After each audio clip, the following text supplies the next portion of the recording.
आप लोग जब शोध की बात करते हैं बहुत ही विस्मय होता है। यहाँ अपने भारत में शोध करने के लिए कोई भाषा है ही नहीं, और इंग्लिश को छोड़ करके ऐसे आग्रह अभी भी किया जाता है। यदि शोध किया जाता है तो वह इंग्लिश में ही होना चाहिए।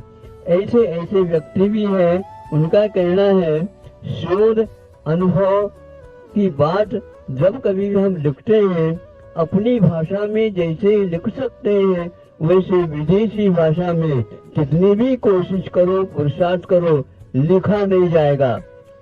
जब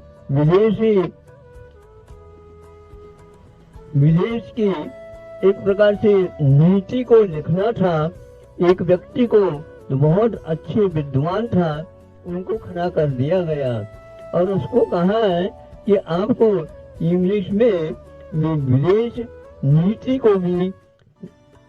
का भी अनुमान करना ही नहीं, किंतु अनुभव दे देना है। हाँ, मैं लिखूंगा, अवश्य लिखूंगा, इसके बारे में बहुत अच्छी मेहनत करूंगा, पुरुषार्थ करूंगा, लेकिन ये ध्यान रखें मैं इंग्लिश में नहीं लिखूंगा। नहीं, आपको इंग्लिश में ही लिखना है। उसके बिना विषय वस्तु का प्रकट होना संभव नहीं है। भारतीय भाषा में यह संभव नहीं है। उन्होंने कहा कि मेरी मातृभाषा है, उसी भाषा में जो मैं लिख सकता हूँ, दुनिया में कोई भी व्यक्ति इस प्रकार नहीं लिख सकेगा। ध्यान रखो, यदि मुझसे लिखवाना चाहते हो तो मैं भारतीय भाषा हिंदी भाषा में लिखूंगा। बहुत आग्रह करने के उपरांत भी उसने इसको नहीं छोड़ा। अंत में उस समय कार्यकाल चल रहा था इंदिरा जी का, उन्होंने भी हाँ लिखा या प्रथम कृति मानी जाएगी।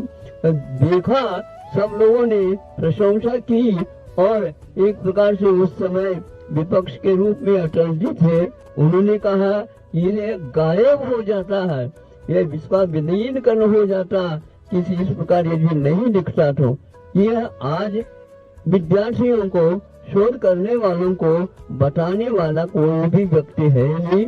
और आप तो यदि विशेष शिक्षा मिलती है तो विदेश में ही मिलती है, तो देश में क्या मिलता है ये तो हमें बता दो।